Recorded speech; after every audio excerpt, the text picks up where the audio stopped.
ਨਵੀਆਂ ਨੌਕਰੀਆਂ ਸਿਰਜਣ ਅਤੇ ਨੌਕਰੀਆਂ ਦੀ ਹਿਫਾਜ਼ਤ ਕਰਨ ਦੇ ਲਈ ਲਿਬਰਲਾਂ ਦੇ ਵੱਲੋਂ ਸਸਟੇਨੇਬਲ ਜੌਬਸ ਬਿੱਲ ਪੇਸ਼ ਕੀਤਾ ਗਿਆ ਹੈ। ਬਿੱਲ ਪੇਸ਼ ਕਰਦੇ ਸਮੇਂ ਨੈਚੁਰਲ ਰਿਸੋਰਸਿਸ ਮੰਤਰੀ ਜੋਨਾਥਨ ਵਿਲਿੰਗਸਨ ਨੇ ਆਖਿਆ ਹੈ ਕਿ ਇਹ ਨਵਾਂ ਬਿੱਲ ਨਵੀਆਂ ਨੌਕਰੀਆਂ ਲਿਆਉਣ ਅਤੇ ਪਹਿਲਾਂ ਤੋਂ ਹੀ ਮੌਜੂਦ ਨੌਕਰੀਆਂ ਦੀ ਹਿਫਾਜ਼ਤ ਕਰਨ ਲਈ ਫੈਡਰਲ ਸਰਕਾਰ ਉੱਤੇ ਦਬਾਅ ਪਾਉਣ ਵਾਸਤੇ ਪੇਸ਼ ਕੀਤਾ ਗਿਆ।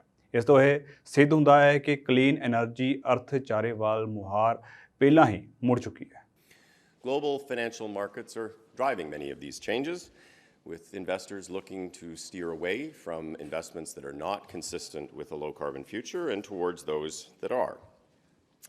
Successful businesses must learn to adapt to changes in the business environment. It is what their shareholders expect. It is what their employees depend upon.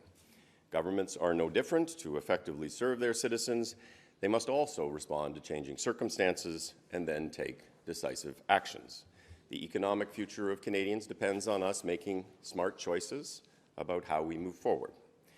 The good news is that Canada is extraordinarily well positioned to take advantage of the opportunities that will come through the transition to a low-carbon future. We have very significant areas of comparative advantage that are going to be relevant in such a world.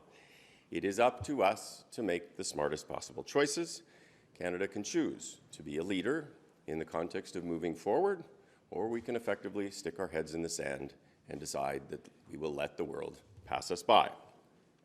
Going slower and just hoping for the best is a choice, but it is a much riskier choice. There are essentially two paths that we can take. The first path accepts that climate change is a reality, a scientific reality, one that we can and that we must address. It accepts that the world as a whole is heading very much in this direction. The second path starts with shrugging off the damage that climate change has already caused and is causing. Floods in our towns and cities, the melting of our glaciers, dried up rivers, and of course, the forest fires that we are seeing across the country right now. It pretends that climate change is a fad that will fade and that we really don't need to do anything in order to keep our economy healthy for the long term. I am optimistic that if we choose the first path, and certainly this government has chosen the first path, that there are major opportunities that are available if we are thoughtful and we are strategic.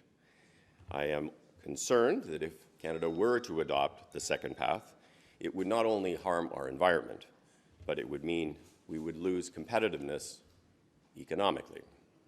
I think of the first path as a plan for the future, a thoughtful plan for the future, and the second path of being simply hoping for the best. A thoughtful plan for the future includes at least four key areas of focus.